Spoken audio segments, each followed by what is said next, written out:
আপনারা যারা রিমিনি অ্যাপ্লিকেশনে ফটো ইনহ্যান্স করে অ্যাডের কারণে বিরক্ত হয়ে গেছেন এবং এই অ্যাপ্লিকেশনটাতে কিন্তু আপনারা কোনো প্রকার রিমিনির মতো অ্যাডের প্রবলেম কিন্তু পোহাতে হবে না। আমার স্ক্রিনে আপনারা এই অ্যাপ্লিকেশনটার কিন্তু রেজাল্টটা দেখতে পাচ্ছেন। এটার আফটার অ্যান্ড বিফোর দেখে আপনারাই বুঝে যাচ্ছেন যে এই অ্যাপ্লিকেশনটার কোয়ালিটি কত ভালো। এখন আমি আপনাদেরকে দিব রেমিনির থেকে অ্যাড ছাড়া ভালো কোয়ালিটির ফটো ইনহ্যান্স করা একটা অ্যাপ্লিকেশন, যেটার মাধ্যমে আপনারা খুব সহজে কোনো প্রকার অ্যাড ছাড়া কিন্তু আপনারা যে কোনো ফটো এইচডি কোয়ালিটিতে ইনহ্যান্স করে নিতে পারবেন রেমিনির চাইতে দ্বিগুণ ভালো কোয়ালিটি। তো এই অ্যাপ্লিকেশনটা আপনারা কই পাবেন আমি আপনাদেরকে দেখিয়ে দিচ্ছি। অ্যাপ্লিকেশনটার জন্য আপনারা চলে যাবেন প্লে স্টোরে এসে এখানে সার্চ করে দেবেন ম্যাজিক ইরেজার। দেন আপনাদের সামনে অ্যাপ্লিকেশনটা চলে আসবে, অ্যাপ্লিকেশনটার উপর ক্লিক করে দেবেন। তো তারপরে অ্যাপ্লিকেশনটা আপনারা এখান থেকে ইনস্টল করে নেবেন। আমার যেহেতু ইনস্টল করা আছে আমি ইনস্টল করলাম না। তো আপনারা অবশ্যই অ্যাপ্লিকেশনটার লোগোটা ভালোভাবে দেখে নেন। তো অবশ্যই আমি আপনাদেরকে সাজেস্ট করব, আপনারা যেহেতু আমার এই ভিডিওটা দেখতেছেন, আমি আপনাদের জন্য এই ভিডিওটার ডেসক্রিপশন বক্সে আমি অ্যাপ্লিকেশনটার লিঙ্ক দিয়ে দিব। আপনারা সেখান থেকে অ্যাপ্লিকেশনটা ডাউনলোড করবেন।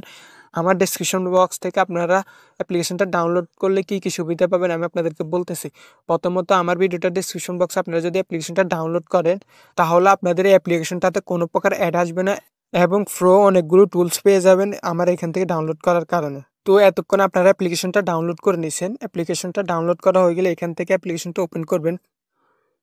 তো অ্যাপ্লিকেশনটা ওপেন করার পর এখানে অনেকগুলো টুলস পেয়ে যাবেন, এই যে ফটো ইনহ্যান্স, রিমুভ অবজেক্ট, অনেকগুলো টুলস পেয়ে যাবেন এবং এখানে দেখতে পারবেন আপনারা এখান থেকে কিন্তু প্রো ভার্সনের যে অ্যাপ্লিকেশনটা আপনাদের ফটো দিয়ে কিন্তু কার্টুন ফটো তৈরি করে নিতে পারবেন।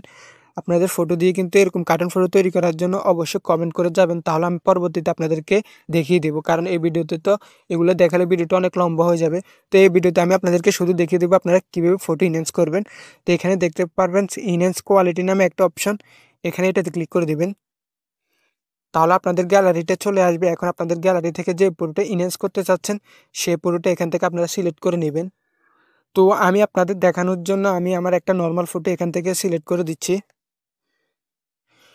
ফটো সিলেক্ট করা হয়ে গেলে কয়েক সেকেন্ডের মাধ্যমে কিন্তু আপনারা রেজাল্টটা দেখতে পারবেন। বেশিক্ষণ কিন্তু এখানে অপেক্ষা করতে হবে না আপনাদেরকে। এই যে দেখতে পাচ্ছেন, এই যে এখানে কিন্তু আমাদের ফটোটা ইনহ্যান্স হয়ে গেছে। এই যে আমাদের এটা হচ্ছে আফটার, এটা হচ্ছে বিফোর। এই যে অর্থাৎ এখানে দেখতে পাচ্ছেন এটা হচ্ছে ইনহ্যান্স করার আগে এবং ইনহ্যান্স করার পর আপনারা রেজাল্টটা ভালোভাবে দেখতে পাচ্ছেন। যে আপনারা ভালোভাবে লক্ষ্য করেন। তো এখন আমার ফটোটা যদি আপনাদেরকে জুম করে দেখাই কীরকমভাবে কিন্তু আপনারা দেখতে পাচ্ছেন,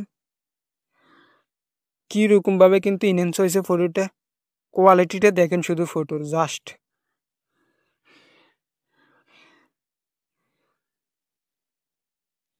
তো অবশ্যই আপনারা এই ফটোটা সেভ করার জন্য এখানে উপরে দেখতে পারবেন নেক্সট, এই নেক্সটে ক্লিক করে দেবেন। তো তারপর এখানে দেখতে পারবেন সেভ আইকন, এখানে সেভ আইকনে ক্লিক করলে কিন্তু আপনাদের ফটোটা গ্যালারিতে সেভ হয়ে যাবে। অবশ্যই আপনারা রেজাল্টটা দেখতে পাচ্ছেন। তো অবশ্যই আশা করি আপনারা আপনাদের প্রত্যেকটা ফটো এই অ্যাপ্লিকেশনটার মাধ্যমে ইনহ্যান্স করে নিতে পারবেন।